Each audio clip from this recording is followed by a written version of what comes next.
The glittering facade of celebrity life often conceals turbulent undercurrents, and for power couple David and Victoria Beckham, those waters have run particularly deep.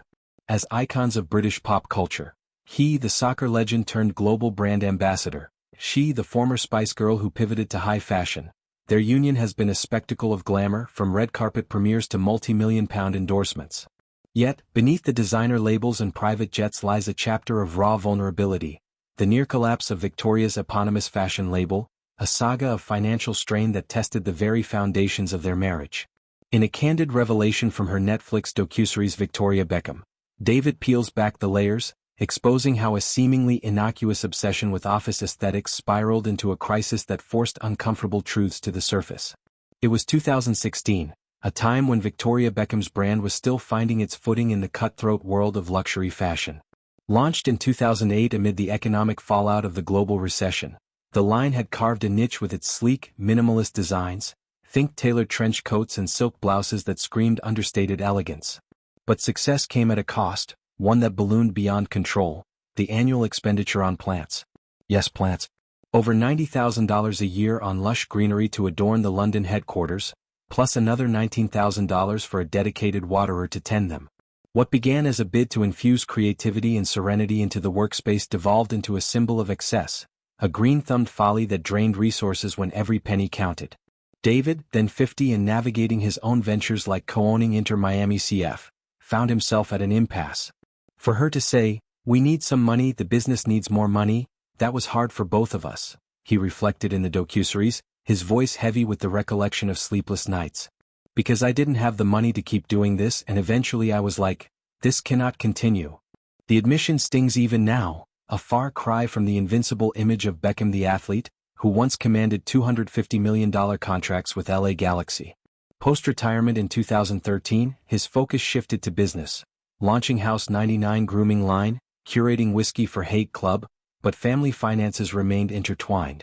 Victoria's plea for support wasn't just a business ask, it was a plea from a partner building an empire from scratch, one that echoed her own Spice Girls-era hustle. The plants, in retrospect, were a metaphor for unchecked ambition. Victoria, ever the perfectionist, envisioned her office as an oasis of inspiration, ferns and fiddle-leaf figs softening the edges of boardroom battles.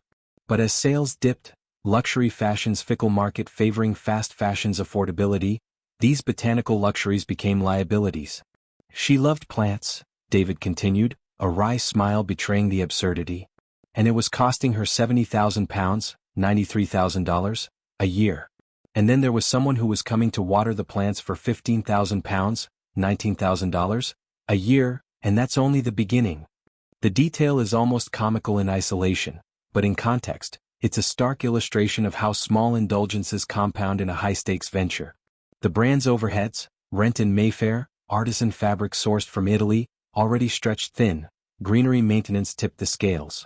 The confrontation that followed was a marital crucible. David, drawing on his experiences with Real Madrid's cutthroat finances and Manchester United's glory days, knew tough calls when he saw them. So I went to her and I decided to just tell the truth exactly the way it is, and I didn't know how she'd react, he recalled. I said, "Victoria, we have to change everything, restructure the business, and that's going to be painful."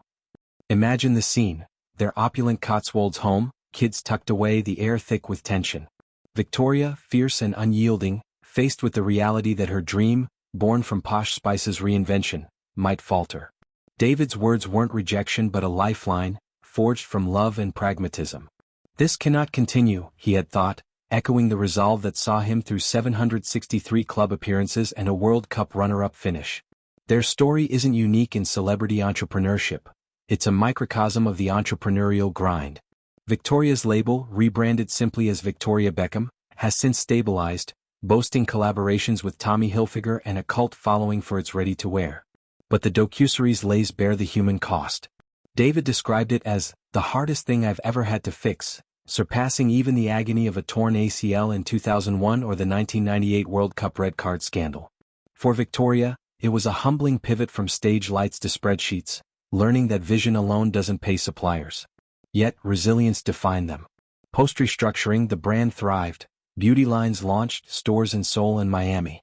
Their marriage, strained but not severed, emerged stronger, a partnership where soccer strategies met fashion foresight. David's support manifested in subtle ways, advising on supply chains, leveraging his network for investors. Victoria, in turn, championed his ventures, from Miami's Pink Stadium to his UNESCO ambassadorship. This revelation humanizes the Beckhams, stripping away the veneer of invincibility. It's a reminder that even billionaires, their combined net worth hovers at £670 million, grapple with cash flow. The plants? Axed, of course, in favor of leaner operations. But the episode lingers as a cautionary tale. In pursuit of beauty, don't lose sight of balance sheets. Reflecting broader themes, their woes mirror the fashion industry's volatility, post-pandemic shifts, sustainability demands.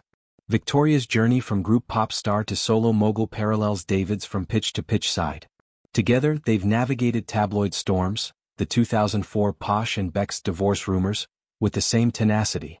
The docuseries, streaming now, isn't just biography, it's blueprint for perseverance.